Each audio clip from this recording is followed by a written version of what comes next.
So students, from today onwards we have to start with the various policy measures through which the adverse balance of payments can be corrected. First of all, you should know that what are adverse balance of payments. I have told you that there are two sides of balance of payments. Okay, there is credit side of balance of payment and there is debit side of balance of payment. On the credit side, we show all the receipts that we are receiving from the rest of the world as the foreign exchange, and on the debit side we show all the payments that we are making to the rest of the world in the form of foreign exchange. So when both the payments and the receipt side, or when both the credit and the debit side are equal, then we will say that the balance of payment is in equilibrium.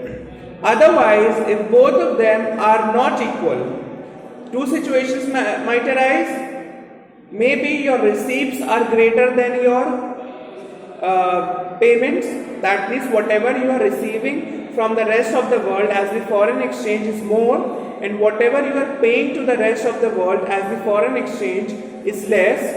This situation is also a situation of disequilibrium, but it is a surplus situation. That means the foreign exchange reserve will be positive in that country. Okay, it will be in a positive number because I am receiving more and paying less. And on the other hand, the other situation, the other disequilibrium might arise where you are paying more to the rest of the world as the foreign exchange, but at the same time your receipts, you are receiving less foreign exchange from the rest of the world. This is the situation of also disequilibrium, but this such type of disequilibrium where the receipts of foreign exchange are less than the payments made to the foreign exchange is your adverse balance of payment or unfavorable balance of payment. Why it is called unfavorable or you can say unfavorable or adverse balance of payment? Because all the countries want their foreign exchange reserve to expand, to increase. Okay, but when a country sees that they have to pay more foreign exchange out of their reserves and they are getting less foreign exchange into their reserves, that means they will not be able to achieve the objective of increasing their foreign exchange reserve. That is why this situation is known as the adverse or unfavorable balance of payments. Alright. Every country wants the receipts of foreign exchange to be more and the payments of the foreign exchange to the rest of the world to be less, or you can say every country wants a surplus balance of payment.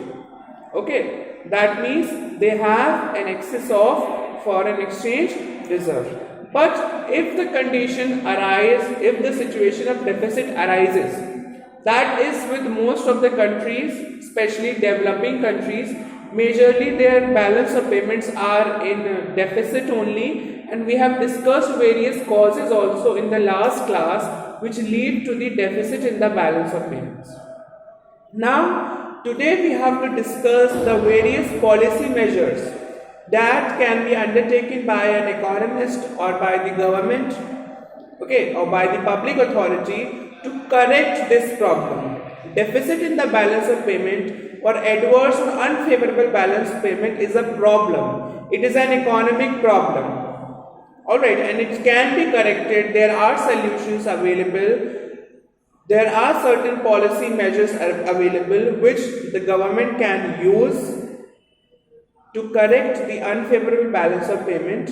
That means to increase their receipts of foreign exchange and to decrease their payments of foreign exchange reserves. Then only the deficit in the balance of payment can be reduced or removed. So what will be the objective behind these policy measures? We all know that if the situation of deficit arises, unfavorable balance of payment arises, then whatever we are receiving from the rest of the world as foreign exchange is less, and whatever we are paying to the rest of the world as foreign exchange is more. So my objective will be to increase the foreign exchange inflow in my country, to increase the receipts of foreign exchange in my country, so that there is more foreign exchange inflow in my country, and to reduce the the payments, the foreign exchange outflow from my country.